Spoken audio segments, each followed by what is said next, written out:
इमरान सोफे पर बैठा सुलेमान की बातों पर मुस्कुरा रहा था कि उसी लम्हे सुलेमान गिलास में पानी लेकर आ गया। उसने निहायत अदब से गिलास इमरान को पेश किया। खाना खाएंगे या पानी के इसी गिलास से ही पेट भरना पसंद करेंगे? सुलेमान ने मुस्कुराते हुए कहा। मुफ्त खिलाओगे तो ज़रूर खाऊंगा, क्या पकाया है? इमरान ने जवाबन मुस्कुराते हुए कहा। उबले हुए शुतुरमुर्ग के अंडे हैं, घोड़े के पाए और बंदर का मगज पकाया है, क्या लाऊं? सुलेमान ने कहा। गुड, लाजवाब डिशें हैं, ले आओ सब कुछ।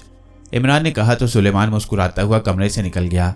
इमरान पानी पीने के लिए गिलास होंठों तक लाया ही था कि अचानक ऐसी आवाज़ सुनाई दी जैसे जलते हुए अंगारों पर पानी गिराने से पैदा होती है। दूसरे ही लम्हे गिलास में मौजूद पानी भाप बनकर उड़ गया। ये देखकर इमरान बौखला गया। उसने गिलास को देखा तो गिलास बिल्कुल खाली था और उसमें पानी की एक बूंद तक न थी। क्या मतलब, ये पानी भाप बनकर कैसे उड़ गया? इमरान ने हैरत से गिलास को देखते हुए कहा। सुलेमान। इमरान ने जोर से सुलेमान को आवाज़ दी। उसने गिलास सूंघा मगर उसमें कोई बू न थी। मैं ड्राइंग रूम में खाना लगा रहा हूँ साहब, यहीं आ जाएं। सुलेमान की आवाज़ सुनाई दी। इमरान चंद लम्हे गौर से खाली गिलास को देखता रहा। फिर वो उठा और गिलास लिए हुए कमरे से बाहर निकल गया। सुलेमान ड्राइंग रूम में था और वह वाकई वहाँ खाना सजा रहा था। आ जाएं साहब, आज मैंने आपकी पसंद की डिशें बनाई हैं। सुलेमान ने इमरान को डाइनिंग रूम में आते देखकर कहा। डिशों के बच्चे, मैंने तुमसे पानी मांगा था। इमरान ने उसे घूरते हुए कहा। पानी? मगर साहब, पानी तो मैंने आपको दे दिया था। सुलेमान ने फौरन कहा। वो पानी था? इमरान ने तेज लहजे में कहा। जी हाँ, क्यों? सुलेमान ने हैरान होकर कहा। इमरान गौर से उसका चेहरा देख रहा था, लेकिन सुलेमान के चेहरे पर हैरत के सिवा कोई तासुर नहीं था जिससे इमरान अंदाज़ा लगा पाता कि सुलेमान ने उसे कोई शरारत की है। कुछ नहीं, इमरान ने सर झटक कर कहा। वो आगे बढ़ा और उसने गिलास मेज़ पर रख दिया। मेज़ से उसने पानी का जग उठाया और गिलास में पानी डालने लगा। गिलास भरकर उसने जग मेज़ पर रखा और गिलास उठा लिया, लेकिन उसी लम्हे तेज आवाज़ के साथ गिलास का पानी एक बार फिर भाप बनकर उड़ गया। ये देखकर ना सिर्फ इमरान बल्कि सुलेमान भी उछल पड़ा। ये क्या मतलब, ये पानी? सुलेमान ने हैरत भरे लहजे में कहा। इमरान ने उसकी बात का कोई जवाब ना दिया। उसने एक बार फिर जग से गिलास में पानी भरा, लेकिन इससे पहले कि वो गिलास उठाकर पानी पीता, गिलास का पानी फिर भाप बनकर उड़ गया। ये देखकर तो अब इमरान की खोपड़ी घूम गई थी। सुलेमान भी आंखें फाड़ फाड़ कर खाली गिलास को देख रहा था। इमरान चंद लम्हे सोचता रहा। फिर उसने मेज से दूसरा गिलास उठाकर उसमें पानी भरा और फिर उस गिलास का पानी जैसे ही उसने पीना चाहा, पानी एक बार फिर शोर की आवाज़ के साथ ही भाप बनकर उड़ गया। साहब, ये क्या हो रहा है? सुलेमान ने हकलाते हुए कहा। मालूम नहीं, मैं खुद हैरान हूँ। इमरान के मुंह से निकला। उसने एक और गिलास लेकर फिर कोशिश की मगर बेसूद। उस गिलास का पानी भी उसके हाथ लगते ही भाप बनकर उड़ गया था। ये देखकर इमरान ने बेख्तियार होंठ भींच लिए। क्या मिलाया है तुमने पानी में? इमरान ने सुलेमान को बुरी तरह से घूरते हुए कहा। नहीं साहब, मैंने कुछ नहीं मिलाया। मैंने रेफ्रिजरेटर से मिनरल वाटर की बोतल खोलकर जग में उंडेली थी और बस। सुलेमान ने जल्दी से कहा। हाँ, तुम डालो गिलास में पानी। इमरान ने कहा तो सुलेमान ने आगे बढ़कर जग उठाया और एक गिलास में पानी उंडेलने लगा। गिलास भर गया तो उसने जग मेज पर रख दिया। पियो इसे, इमरान ने कहा। सुलेमान का हाथ बुरी तरह कांप रहा था।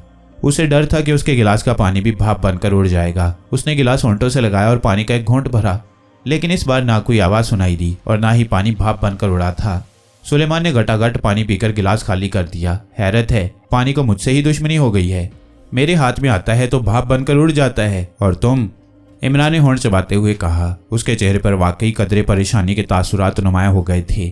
उसने एक मर्तबा फिर गिलास में पानी भरा और फिर जैसे उसने गिलास उठाया, तेज आवाज़ के साथ गिलास का सारा पानी भाप बनकर गायब हो गया। अरे बाप रे, लगता है साहब आप पर किसी भूत प्रेत का साया हो गया है। मैंने सुन रखा है कि जब कोई आतिशी मखलूक किसी इंसान के सर पर सवार हो जाए तो वो उस इंसान को पानी के करीब भी फटकने नहीं देती। जैसे ही वो इंसान पानी के किसी बर्तन को हाथ लगाता है, पानी भाप बनकर उड़ जाता है। सुलेमान ने इमरान की तरफ खौफ भरी नज़रों से देखते हुए कहा। शट अप, फजूल बातें मत करो, जाओ दूसरी बोतल उठा कर लाओ। इमरान ने सर झटक कर कहा। सुलेमान चंद लम्हे इमरान की तरफ देखता रहा और फिर वो तेज तेज चलता हुआ ड्राइंग रूम से निकल गया। हाँ, खुश्क मौज़ूआत की किताबें पढ़ पढ़ कर लगता है मेरे दिमाग में भी खुश्की आ गई है। ये उसी खुश्की का ही असर है जो मुझे इस कदर ऊट पटांग बातें दिखाई दे रही हैं। इमरान ने सर झटक कर कहा। वो आगे बढ़ा और मेज़ के नीचे से कुर्सी निकाल कर बैठ गया। मेज़ पर प्लेटें, अचार, डोंगे, सलाद और फलों से भरी टोकरी पड़ी थी। इमरान ने एक डोंगा उठाकर अपनी तरफ खिसकाया और उस पर पड़ा ढक्कन उठा लिया। जैसे ही उसने डोंगे का ढक्कन उठाया, वो बेख्तियार उछलकर खड़ा हो गया। उसकी आंखें हैरत और खौफ से फैल गई थीं। सुलेमान!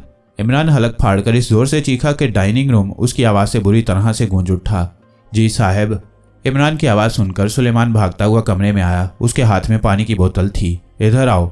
इमरान ने उसकी तरफ हुसीली नज़रों से देखते हुए कहा। जी साहिब। सुलेमान ने आगे बढ़कर हकलाते हुए कहा। क्या पकाया है तुमने? इमरान ने गुस्सीले लहजे में कहा। अंडे, कोफ्ते, पालक गोश्त और कौरमा। सुलेमान ने कहा। इस डोंगे में अंडे कोफ्ते हैं? इमरान गुर्राया। सुलेमान ने उस डोंगे की तरफ देखा जिस तरफ इमरान ने इशारा किया था, और फिर जैसे उसकी नज़र डोंगे पर पड़ी तो वो बुरी तरह से उछल पड़ा। डोंगे में खून भरा हुआ था और उसमें इंसानी आंखों के डेले तैर रहे थे। इमरान ने दूसरे डोंगे का ढक्कन उठाया तो सुलेमान एक बार फिर उछल पड़ा। उस डोंगे में खून से भरे 2 इंसानी दिल थे, जिन्हें देखकर इमरान का दिल ही मतला उठा था। उसने बारी बारी दूसरे डोंगों के ढक्कन उठा दिए। एक डोंगे में सुरख बिच्छू और दूसरे में केंचुए भरे हुए थे। सुरख बिच्छू और केंचुओं को देखकर सुलेमान की आंखों के सामने अंधेरा सा छा गया। वह लहराया और फिर तड़ से गिरा और बेहोश हो गया। इमरान हैरत से उन गलीज और बदबूदार डिशों को देख रहा था।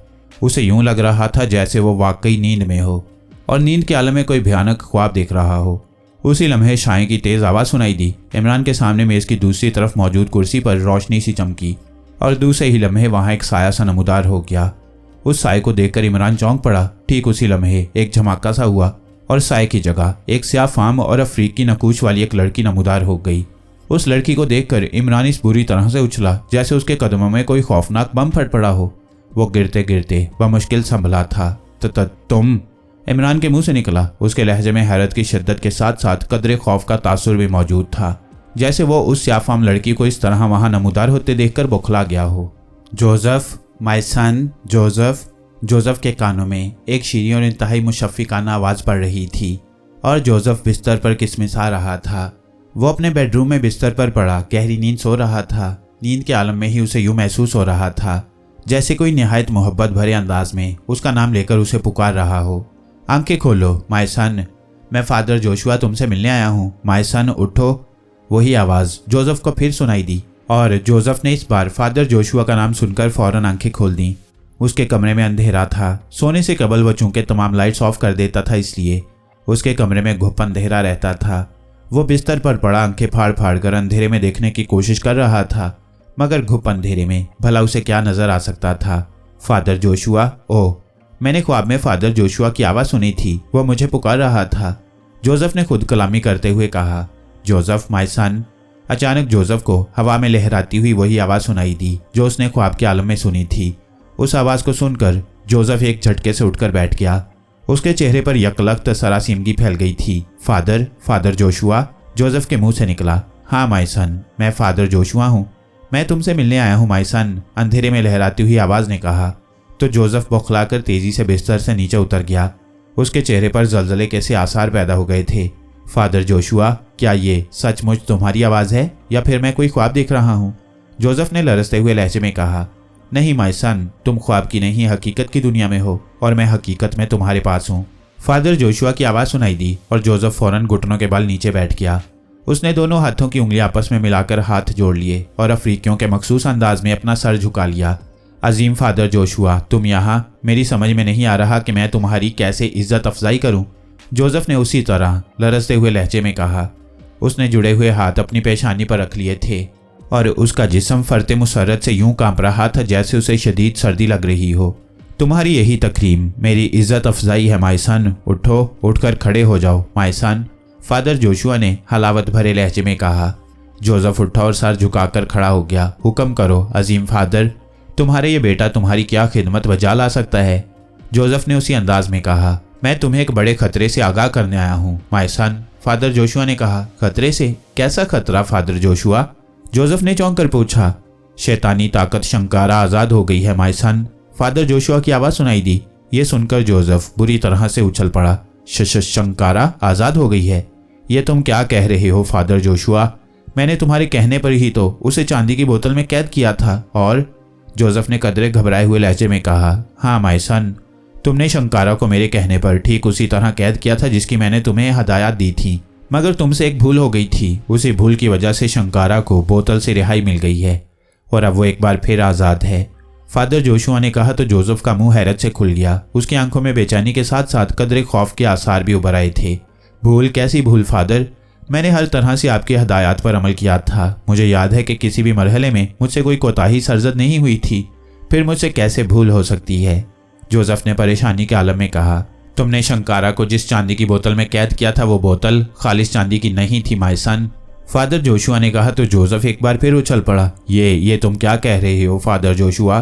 जोसेफ ने हकलाते हुए कहा, हाँ माय सन, तुमने चांदी की जो बोतल हासिल की थी उसमें खोट मिला हुआ था, उसमें अबरक की आमेजिश थी। और इसके अलावा मैंने तुमसे कहा था कि चांदी की बोतल कम से कम 100 साल पुरानी होनी चाहिए। तुमने जहां से बोतल हासिल की थी उसने तुम्हें बताया था कि ये बोतल 200 साल पुरानी है और खालिश चांदी की है, मगर ऐसा नहीं था। एक तो वो बोतल 10 साल पुरानी थी और दूसरा उसमें खोट था। उस दुकानदार ने तुमसे झूठ बोला था, फादर जोशुआ ने कहा। ओह, जोसेफ के मुंह से निकला। अगर बोतल 100 साल पुरानी होती और खालिश चांदी की बनी हुई होती तो शंकारा 9 माह उसमें कैद रह सकती थी, और जिस तरह उसे गंडाब की साकाली बदरू तुमसे छीन कर ले गई थी, शंकारा 9 सालों तक उस बोतल से रिहाई नहीं पा सकती थी। लेकिन कमज़ोर बोतल होने की वजह से साकाली जैसे ही उसे जहरीली दलदल में लेकर गई, बोतल ने गलना शुरू कर दिया और 40 दिनों में बोतल इस हद तक गल गई कि शंकारा आसानी से उसमें से निकल आई। फादर जोशुआ ने जवाब देते हुए कहा। उसकी बातें सुनकर जोसेफ की आंखें फैल गई थीं। वो फादर जोशुआ को यूं देख रहा था जैसे उसे फादर जोशुआ की बातों पर यकीन ही ना आ रहा हो। ओह, वो अब कहाँ है? जोसेफ ने सरसराते हुए लहजे में पूछा। वो यहाँ वापस आ चुकी है माय सन। अब उससे तुम्हें, तुम्हारे आका और तुम्हारे आका के साथियों को शदीद खतरा लाहिक हो गया है। फादर जोशुआ ने कहा। नहीं नहीं, ये नहीं हो सकता। मैं शंकारा को फना कर दूंगा, मेरे बॉस और बॉस के साथियों को। अगर उसने कोई नुकसान पहुंचाने की कोशिश की तो मैं उसे नहीं छोड़ूंगा। जोसेफ ने गुस्सीले लहजे में कहा। शंकारा को अब फना करना इतना आसान नहीं है माय सन। वो पहले से कहीं ज्यादा खतरनाक हो चुकी है। फादर जोशुआ ने कहा। कुछ भी हो, मैं शंकारा को यहाँ कुछ नहीं करने दूंगा, जोसेफ ने कहा। उसका चेहरा गैज़ो गजब से और ज्यादा स्याह हो गया था और उसकी आंखें इस कदर सुरख हो गई थी कि अंधेरे में भी उसकी सुरख सुरख आंखें अंगारों की तरह सुलगने लगी थीं। नहीं माय सन, अब तुम शंकारा को नहीं रोक सकोगे। वो यहाँ मौत का खेल खेलने आई है जिसे रोकना मुश्किल है। फादर जोशुआ ने कहा। मुश्किल है, नामुमकिन तो नहीं। और तुम अजीम विच डॉक्टरों के सबसे बड़े और अजीम विच डॉक्टर हो, क्या तुम भी उसे नहीं रोक सकते? जोसेफ ने गुस्से और परेशानी से होंठ चबाते हुए कहा। नो माय सन, उसके पास गलीज और इंतहाई मकरूसिया ताकतें हैं जिनके बारे में कुछ जानने की भी मुझे इजाज़त नहीं है। फादर जोशुआ ने जवाब देते हुए कहा। ओह, लेकिन उसे रोकने का कोई तो तरीका होगा, जोसेफ ने बुरी तरह से सर मारते हुए कहा। उसे रोकने का सिर्फ एक ही तरीका है माय सन, फादर जोशुआ ने कहा तो जोसेफ चौंक पड़ा। क्या तरीका है? मुझे बताओ अजीम फादर जोशुआ, मुझे बताओ। मैं उस तरीके पर अमल करने की हर मुमकिन कोशिश करूंगा, जोसेफ ने बेचैनी से कहा। शंकारा को फना करने के लिए उसे तुम्हें फिर से जिंदा करना होगा माय सन, फादर जोशुआ की आवाज़ सुनाई दी। तुम्हारा मतलब है कि मुझे अफ्रीका के जंगलों में जाकर पहाड़ों के नीचे दफन उस लड़की का जिस्म हासिल करना होगा जिसमें शंकारा दाखिल होकर नई जिंदगी हासिल कर सकती है, जोसेफ ने चौंक कर कहा। यस माय सन, शंकारा जब तक काशारा नामी लड़की के जिस्म में दाखिल होकर जिंदा नहीं हो जाती उसको फना करना नामुमकिन है। तुम्हें और तुम्हारे आका इमरान को अफ्रीका के जंगलों में अब हर सूरत जाना पड़ेगा। शंकारा को जिंदा करने और उसे जिंदा करने के बाद फना कैसे करना है उसका तरीका मैं तुम्हें पहले ही बता चुका हूँ। तुम भूल ना जाओ, इसलिए मैं तुम्हें एक बार फिर सब कुछ बता देता हूँ। अगर तुम और तुम्हारा आका इमरान मेरी हदायत पर अमल करेगा तो शंकारा आसानी से फना हो जाएगी, वरना वो जिंदा होने के फौरन बाद तुम्हें और तुम्हारे आका इमरान को हलाक कर देगी। अगर तुम दोनों हलाक हो गए तो शंकारा को और कोई फना नहीं कर सकेगा और वह पूरी दुनिया पर हावी हो जाएगी, फादर जोशुआ ने कहा। और फिर वो जोसेफ को शंकारा के दोबारा जिंदा करने और उसे फना करने के बारे में तफसील बताना शुरू हो गया। वो तो सब ठीक है फादर जोशुआ, लेकिन क्या बॉस मेरी बात मानने के लिए तैयार हो जाएगा? क्या वो मेरे साथ अफ्रीका के जंगलों में जाने के लिए मान जाएगा? जोसेफ ने सारी तफसील सुनकर परेशानी के आलम में कहा। उसे कायल करना और अपने साथ अफ्रीका के जंगलों में ले जाने के लिए तुम्हें खुद कोशिश करनी होगी। अगर उसने तुम्हारी बात ना मानी तो शंकारा यहाँ हर तरफ कहर ढा देगी। सैकड़ों बेगुनाह और मासूम लोग मारे जाएंगे और हर तरफ खून ही खून होगा, फादर जोशुआ ने कहा तो जोसेफ ने बेख्तियार होंठ भींच लिए। मैं बॉस से बात करूंगा, जैसे भी हो मैं उसे अपने साथ अफ्रीका के जंगलों में ज़रूर ले जाऊंगा। शंकारा की वापसी मौत की वापसी है और मैं उसे यहाँ मौत का खेल नहीं खेलने दूंगा। अगर ज़रूरत पड़ी तो मैं बॉस को ज़बरदस्ती उठाकर अपने साथ ले जाऊंगा। शंकारा को फना करने के बाद मैं उसके पाँव पकड़कर उससे मुआफ़ी मांग लूंगा। मेरा बॉस ग्रेट है, वो मुझे ज़रूर मुआफ़ कर देगा, जोसेफ ने मुसलसल बोलते हुए कहा। उसके लहजे में बेपनाह जोश था। यस माय सन, जाओ और जाकर अपने आका को समझाओ उसके अफ्रीका के जंगलों में जाने में ही भलाई है, उसकी भी और बेगुनाह मासूम लोगों की भी। फादर जोशुआ ने कहा, यस फादर, मैं अभी बॉस के पास जाता हूँ और उसे सारी हकीकत बताता हूँ। बेगुनाह और मासूम लोगों की हलाकतों का सुनकर वो यकीनन मेरे साथ जाने के लिए तैयार हो जाएगा, जोसेफ ने कहा। Okay my son, father Joshua ने कहा।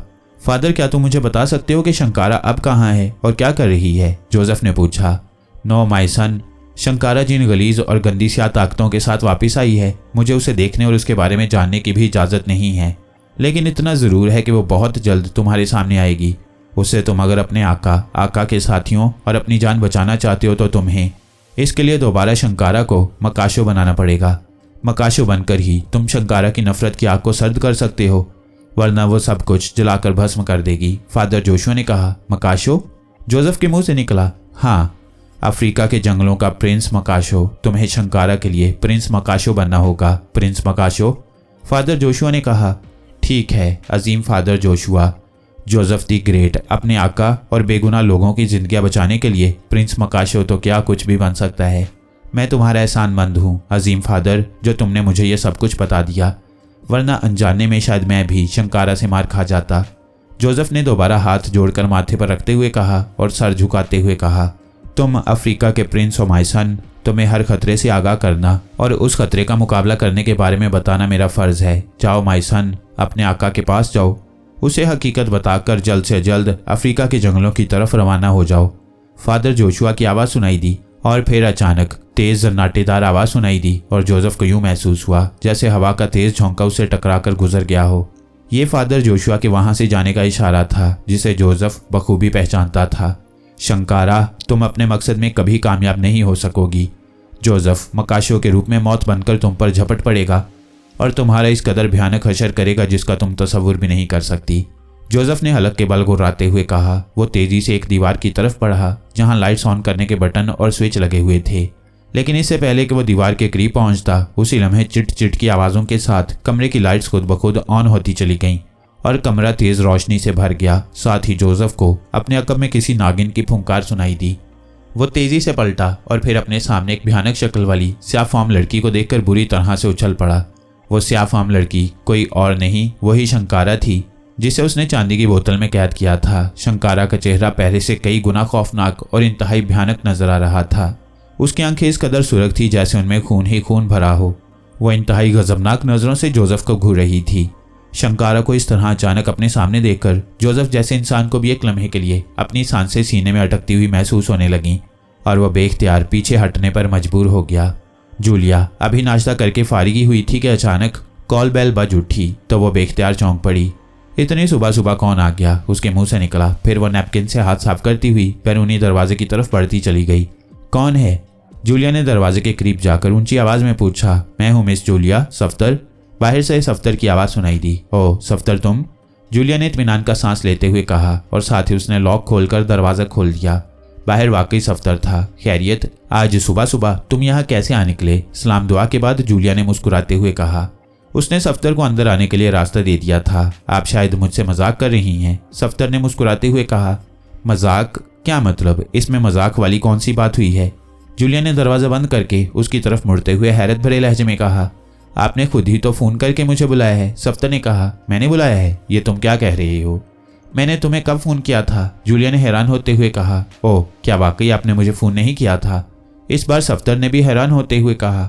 वो दोनों ड्राइंग रूम में आ गई। नहीं, मैं आज वैसे भी देर से उठी थी, अभी अभी तो मैंने नाश्ता किया है। इस दौरान मैंने किसी को फ़ोन नहीं किया और ना मुझे कोई फ़ोन आया है। जूलिया ने कहा। यह कैसे हो सकता है? आपकी आवाज़ और CLI पर मैंने आपका नंबर भी देखा था। फ़ोन आपके फ्लैट से ही आया था, लेकिन अगर आपने मुझे फ़ोन नहीं किया तो किसने किया था? सफ्तर ने सोफे पर बैठते हुए कहा। CLI पर मेरा नंबर आया था? क्या मतलब? मैंने तुम्हें फ़ोन किया ही नहीं, तो CLI पर मेरा नंबर कैसे आ गया? जूलिया ने चौंकते हुए कहा। वो गौर से सफ्तर को देख रही थी, लेकिन सफ्तर के चेहरे पर गहरी संजीदगी थी। आप तो वाकई संजीदा हैं, लेकिन ये कैसे मुमकिन है? सफ्तर ने हैरत भरे लहजे में कहा। क्या कैसे मुमकिन है? जूलिया ने उसके सामने बैठते हुए कहा। हमारे तमाम फ़ोन सैटेलाइट सिस्टम के तहत काम करते हैं, जिनके नंबर हमारे चीफ और इमरान साहब के सिवा कोई नहीं जानता। हमारे टेलीफोन सेट भी जदीद CLI कोड सिस्टम की तरह काम करते हैं। तमाम मेंबर्स के अलग अलग कोड हैं। जब हम एक दूसरे को कॉल करते हैं तो CLI डिवाइस पर हमारे कोड्स आ जाते हैं। जब आपकी कॉल आई थी तो स्क्रीन पर 2 नंबर का कोड उजागर हुआ था, जिससे मैं समझ गया कि वो फ़ोन आपका है। फिर आपकी आवाज़, सफ्तर ने मुसलसल बोलते हुए कहा। ताज्जुब है, जब मैंने तुम्हें फ़ोन किया ही नहीं तो तुम्हारे फ़ोन सेट पर मेरा कोड कैसे आ गया? जूलिया ने हैरत भरे लहजे में कहा। उसी लम्हे एक बार फिर कॉल बेल बज उठी तो वो दोनों चौंक पड़े। अब कौन आ गया? जूलिया ने उठते हुए कहा। ठहरे, मैं देखता हूँ, सफ्तर ने कहा और उठकर दरवाजे की तरफ बढ़ता चला गया। कौन है? सफ्तर ने दरवाजे के पास जाकर कहा। मैं तनवीर हूँ सफ्तर। बाहर से तनवीर की आवाज़ सुनाई दी तो सफ्तर ने सर हिलाकर दरवाज़ा खोल दिया। सॉरी, मुझे आने में ज़रा वक्त लग गया। तुम कब आए हो? सलाम दुआ के बाद तनवीर ने सफ्तर से कहा। अभी कुछ देर पहले ही आया हूँ, आओ। सफ्तर ने उसे रास्ता देते हुए कहा तो तनवीर अंदर आ गया। हेलो मिस जूलिया, कैसी हैं आप? सफ्तर ने ड्राइंग रूम में दाखिल होकर खुशदिली से कहा। हेलो, जूलिया ने जवाबन कहा। सफ्तर दरवाज़ा बंद करके वापस आया तो तनवीर जूलिया के सामने सोफे पर बैठ चुका था। सफ्तर भी आगे बढ़कर तनवीर के बराबर बैठ गया। क्या बात है, आप दोनों मेरी तरफ ऐसे क्यों देख रहे हैं? तनवीर ने उन दोनों को अपनी तरफ देखते हुए हैरत भरे लहजे में कहा। कैसे आए हो? जूलिया ने कहा। कैसे आया हूँ? क्या मतलब? आपने खुद ही तो मुझे फ़ोन करके बुलाया है, तनवीर ने कहा तो उसकी बात सुनकर जूलिया बेख्तियार उछल पड़ी। सफ्तर गौर से जूलिया का चेहरा देख रहा था, जैसे वो सोच रहा हो कि जूलिया अब क्या कहेगी। मैंने तुम्हें कब फ़ोन किया था? जूलिया ने होंठ भींचते हुए कहा। अभी आध घंटा पहले आपका फ़ोन आया था और आपने कहा था कि एक इमरजेंसी है, मैं फ़ौरन आपके फ्लैट पर आ जाऊं, बाकी मेंबरान भी वहां आने वाले हैं, तनवीर ने कहा तो जूलिया ने बेख्तियार होंठ भींच लिए। बाकी मेंबर्स? ओह, तो क्या दूसरे मेंबर्स भी आ रहे हैं? जूलिया ने कहा। अब भी आप कहेंगी कि आपने किसी को फ़ोन नहीं किया था? सफ्तर ने गौर से जूलिया की तरफ देखते हुए कहा। क्या मतलब हुआ? सफ्तर की बात सुनकर तनवीर ने चौंक कर कहा। मिस जूलिया का कहना है कि इन्होंने सुबह से ना किसी को फ़ोन किया है और ना ही इनके पास कोई कॉल आई है, सफ्तर ने कहा। ओह, मगर ये कैसे हो सकता है मिस जूलिया? आपकी आवाज़ और CLI पर आपका कोड नंबर मैंने देखा था, तनवीर ने हैरान होकर कहा। यही मैं कह रहा हूँ, लेकिन मिस जूलिया मान ही नहीं रही, सफ्तर ने कदरे नागवारी से कहा। उसे अभी तक यही महसूस हो रहा था कि जूलिया मजाक कर रही है, हालांकि जूलिया के चेहरे पर ऐसा कोई तासुर नहीं था। मेरा यकीन करो, मैंने वाकई किसी को फ़ोन नहीं किया, जूलिया ने सर झटक कर कदरी गुस्सीले लहजे में कहा। एक मिनट मिस जूलिया, आपका फ़ोन सेट कहाँ है? सफ्तर ने कुछ सोच कर कहा। अंदर कमरे में है। क्यों? जूलिया ने चौंक कर कहा। आए, आपने अगर हम में से किसी को फ़ोन नहीं किया था तो फ़ोन की डायलिंग मेमोरी में यकीनन हमारे नंबर्स नहीं होने चाहिए, सफ्तर ने मुस्कुराते हुए कहा। ओह हाँ, ठीक है, आओ चेक कर लेते हैं, जूलिया ने नाखुशगवार लहजे में कहा, जैसे उसे सफ्तर का ये अंदाज पसंद न आया हो। I am sorry miss Julia, लेकिन यह सच है कि आपकी कॉल मैंने रिसीव की थी, वरना इस तरह सुबह सुबह मुझे और तनवीर को आपके पास आने की क्या ज़रूरत थी? और दूसरे मेंबर, शायद वो भी पहुंचने वाले होंगे, सफ्तर ने जूलिया के चेहरे पर नाखुशगवारियत देखकर जल्दी से कहा। पहले डायलिंग मेमोरी चेक कर लें, फिर बात करते हैं, जूलिया ने उसी अंदाज में कहा और फिर वो उठ खड़ी हुई। सफ्तर और तनवीर भी उठ गए। दूसरे कमरे में आकर जूलिया उन्हें मशर की दीवार की मेज़ पर पड़े हुए फ़ोन सेट के पास ले आई। लो, खुद चेक कर लो, इस फ़ोन से कोई कॉल की गई है या नहीं, जूलिया ने कहा तो सफ्तर ने हाथ बढ़ाकर रिसीवर उठाया और मेमोरी का बटन ऑन कर दिया। मेमोरी स्क्रीन पर फौरन एक नंबर उभर आया, जिसे देखकर जूलिया बेख्तियार उछल पड़ी थी। उस नंबर के साथ दिन, तारीख और वक्त भी था, जिससे साफ मालूम हो रहा था कि आध घंटा पहले उस नंबर से नोमानी को कॉल की गई है, जिसका नंबर 9 था। सफ्तर ने दूसरा नंबर प्रेस किया तो स्क्रीन पर खावर का नंबर आ गया, उस पर भी उसी दिन की तारीख और वक्त दर्ज था। सफ्तर बटन प्रेस करता चला गया और ये देखकर जूलिया की हालत वाकई देखने वाली हो गई। मेमोरी में सिवाय चीफ और इमरान के तमाम मेंबरान के नंबर डायल किए गए थे और उन सबको एक एक 2-2 मिनट के वक्फे से वहां से कॉल की गई थी। अब आप क्या कहती हैं मिस जूलिया? सफ्तर ने मुस्कुराते हुए कहा। मैं क्या कहूँ, मैंने वाकई किसी को कॉल नहीं की और ना ही किसी से मेरी बात हुई है, जूलिया ने खोए खोए अंदाज में कहा। हैरत है, आप अब भी यही कह रही हैं। अगर आपने किसी को कॉल नहीं की तो मेमोरी में तमाम इमरान के कोड्स कैसे आ गए? सफ्तर ने हैरान होकर कहा। तनवीर भी हैरत से जूलिया की तरफ देख रहा था। तुम मेरी बात का यकीन करो या ना करो, लेकिन यह सच है कि मैंने इस फ़ोन को पिछले कई घंटों से इस्तेमाल नहीं किया, जूलिया ने इस बार सख्त लहजे में कहा तो सफ्तर ने बेख्तियार होंठ भींच लिए। फिर थोड़े थोड़े वक्फे के बाद सीक्रेट सर्विस के तमाम मेंबरान वहां पहुंच गए। उन सबका कहना था कि उन्हें मिस जूलिया ने ही फ़ोन करके बुलाया है, जिस पर जूलिया बेख्तियार सर पकड़कर बैठ गई। सफ्दर ने उन सबको सूरत हाल से आगाह कर दिया था, जिस पर वो सब हैरान थे। उन्हें यकीन ही नहीं आ रहा था कि उन्होंने जूलिया की नहीं किसी और की आवाज़ सुनी हो। कहीं यहाँ इमरान साहब तो नहीं आए थे? अचानक चौहान ने कहा तो वो सब चौंक कर उसकी तरफ देखने लगे। इमरान? नहीं, क्यों? तुम इमरान का क्यों पूछ रहे हो? जूलिया ने हैरान होकर कहा। हम सब में इमरान साहब ही सबकी आवाज़ों की नकल कर सकती हैं, हो सकता है वो यहाँ आए हों और उन्होंने मिस जूलिया से नज़र बचाकर शरारतन मिस जूलिया की आवाज़ में हमें फ़ोन कर दिए हों। चौहान ने कहा, नहीं, इमरान पिछले कई रोज़ से यहाँ नहीं आया। अगर वो आया भी होता तो उसे यह सब कुछ करने की क्या ज़रूरत थी? जूलिया ने कहा। तब हम क्या कहें? चौहान ने कंधे उचकाते हुए कहा, हमारे साथ शरारत की गई है, लेकिन ये शरारत किसने की है और क्यों की है? इसने वाकई हमें उलझन में मुब्तला कर दिया है, कावर ने कहा। ये तो तय है कि हम सबको मिस जूलिया के फ़ोन से ही कॉल की गई है, मगर कॉल करने वाली कौन थी उसका हमें पता लगाना होगा, क्योंकि हमारे नंबर सीक्रेट हैं जो हमारे सिवा कोई नहीं जानता। अगर ये किसी और की शरारत है तो ये बात हमारे लिए खतरनाक साबित हो सकती है कि कोई हम सबको जानता है, सदीकी ने कहा। हाँ, ये तो है, नुमानी ने इस बात में सर हिलाकर कहा। मिस जूलिया, क्या आप फ्लैट में तन्हा हैं? अचानक कैप्टन शकील ने पूछा तो सब चौंक पड़े। हाँ, क्यों? जूलिया ने चौंक कर कहा, मुझे मालूम हुआ था कि आपकी हमशक्ल लड़की क्रॉस्टी आपके साथ रह रही थी, जिसकी आवाज़ भी आपकी आवाज़ से बेहद मिलती है। कहीं उसने हमें कॉल ना की हो? कैप्टन शकील ने कहा। वो चूंकि तवील अरसे से जवाना, सालिया और टाइगर के हमरा फॉरेन मिशन पर गया हुआ था, इसलिए क्रॉस्टी के बारे में उसे सीक्रेट सर्विस के मेंबरान ने ही बताया था। हेवन वैली के मिशन के बाद X2 ने क्रॉस्टी को चूंकि जूलिया के साथ उसके फ्लैट पर रहने की इजाज़त दे दी थी, इसलिए वो पिछले कई महीनों से जूलिया के साथ ही रह रही थी। लेकिन शंकारा के मामले के बाद उनमें से चूंकि कोई जूलिया के फ्लैट में नहीं आया था, इसलिए उन्हें वाकई क्रॉस्टी का ख्याल ही नहीं आया था। ओह हाँ, वाकई मिस जूलिया, क्रॉस्टी कहाँ है? सफ्तर ने चौंक कर कहा। क्रॉस्टी पिछले हफ्ते चीफ से इजाज़त लेकर एक्रीमिया चली गई थी, उसे कोई निजी काम था। वो अब तक लौट कर नहीं आई। अगर वो यहाँ होती तो तुम्हारे सामने ना होती, जूलिया ने कहा।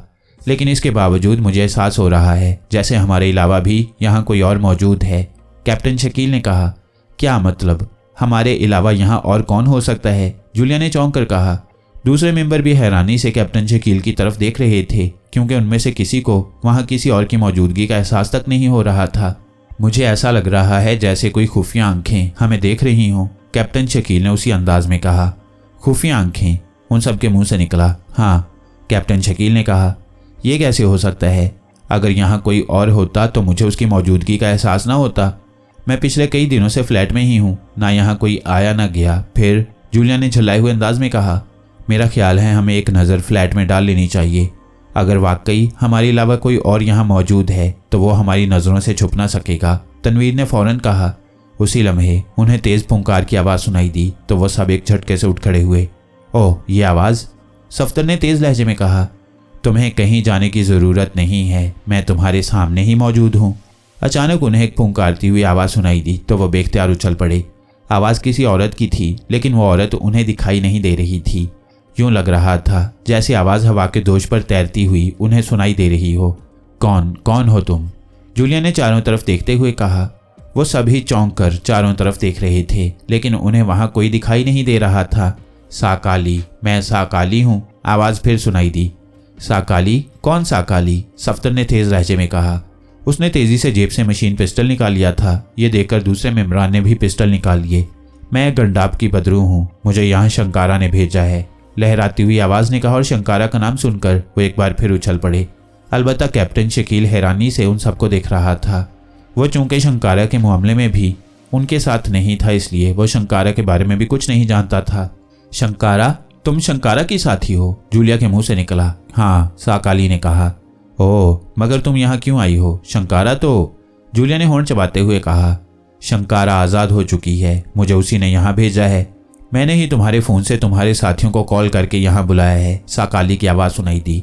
उसकी बात सुनकर वो सब चौंक पड़े थे। ओह, तो वो सब फ़ोन तुमने किए थे? जूलिया ने कहा। हाँ, मैं तुम सबको एक साथ जमा करना चाहती थी, इसलिए मैंने तुम्हारे साथियों को फ़ोन करके यहाँ बुला लिया, साकाली ने कहा। लेकिन शंकारा बोतल से कैसे आज़ाद हो सकती है? जोसेफ ने तो बताया था कि उसने शंकारा को जिस बोतल में कैद किया है उसमें अगले 9 सालों तक वो आज़ाद नहीं हो सकेगी, सफ्तर ने हैरत भरे लहजे में कहा। अगर वो बोतल असली चांदी की होती तो शायद ऐसा ही होता, मगर उस बोतल में मिलावट थी। मैंने उस बोतल को एक जहरीली दलदल में ले जाकर रख दिया था। जहर के तेज़ असर की वजह से बोतल वहीं गल गई थी, जिसकी वजह से शंकारा आज़ाद हो गई। अब वो दोबारा यहाँ आ गई है। वो तुम सब से इंतकाम लेना चाहती है। तुम सब उसके कहर से अब नहीं बच सकोगे, साकाली ने खौफनाक लहजे में कहा। तुम इस तरह गायब होकर क्यों बातें कर रही हो? हमारे सामने आओ, तनवीर ने गुस्सीले लहजे में कहा। मेरा अगर कोई वजूद होता तो मैं तुम्हारे सामने ज़रूर आ जाती, साकाली ने कहा। मिस जूलिया, ये सब क्या है? कौन है ये साकाली और ये किस शंकारा के बारे में बात कर रही है?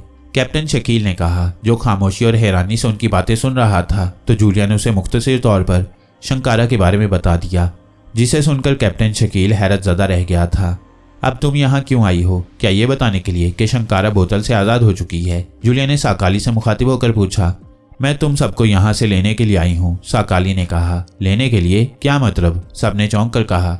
शंकारा ने मुझे हुक्म दिया है कि मैं तुम सबको अफ्रीका के जंगलों में पहुँचा दूँ। तुम सब वहाँ पहुँच जाओगे तो इमरान और मकाशो तुम्हारे लिए वहाँ ज़रूर जाएंगे और तुम सब इस सूरत में उनसे मिल सकोगे जब वो दोनों शंकारा के लिए काशारा का जिस्म हासिल कर लेंगे, साकाली ने कहा। हो, क्या तुम आसानी से हमें यहाँ से ले जा सकती हो? तनवीर घुर्राया। हाँ, पहले मेरे लिए मुश्किल ज़रूर था। तुम्हारे दिलो दिमाग रोशन है। अगर तुम मुकद्दस कलिमात पढ़ना शुरू कर देते तो मेरा इस कमरे में भी आना नामुमकिन हो जाता, लेकिन मैंने इसका पहले ही इंतज़ाम कर लिया था। तुम जिन जगहों पर बैठे हो, मैंने वहाँ एक नापाक जानवर के खून के कतरे गिरा दिए थे। खून के वो कतरे तुम्हारे लिबासों पर लग चुके हैं, जिसकी वजह से तुम सब नापाक हो चुके हो। अब तुम कोई रोशन कलाम नहीं पढ़ सकते, इसलिए अब मैं तुम सबको आसानी के साथ ले जा सकती हूँ, साकाली ने कहा। तो सबने चौंक कर देखा। सोफों और कुर्सियों पर वाकई खून के धब्बे मौजूद थे, जो उनके लिबासों पर लग चुके थे। वो धब्बे इस कदर हल्के थे कि पहले उन्हें उनकी मौजूदगी का एहसास तक न हुआ था। ओह, ये क्या हो गया? चौहान ने बौखलाए हुए लहजे में कहा। बस, अब तुम सब अफ्रीका के जंगलों में पहुंचने के लिए तैयार हो जाओ, साकाली ने उसकी बात काटते हुए कहा। उसी लम्हे अचानक वहां तेज रोशनी सी चमकी। रोशनी इस कदर तेज थी कि एक लम्हे के लिए उन सबकी आंखें चुंधिया गई थीं। दूसरे ही लम्हे उन्हें अपने जहन किसी तेज रफ्तार लट्टू की तरह घूमते हुए महसूस हुए। उन्होंने खुद को संभालने की कोशिश की, मगर बेसूद। वो रेत के खाली होते हुए बोरों की तरह गिरते चले गए। जैसे ही वो बेहोश होकर गिरे, उसी लम्हे वहां अंधेरा छा गया। कमरे की तमाम लाइट्स खुद ब खुद ऑफ हो गई थीं। चंद लम्हों के बाद वहां अंधेरा छाया रहा। फिर अचानक कमरे की लाइट्स जल उठीं। कमरे में रोशनी फैली, मगर अब उस रोशनी में सीक्रेट सर्विस के मेंबरान का वहां कोई वजूद नजर नहीं आ रहा था। वो सब वहां से गायब हो चुके थे। अलबत्ता उन सबके मशीन पिस्टल वहां जरूर पड़े थे, जो उनके बेहोश होने की वजह से वहां गिर गए थे।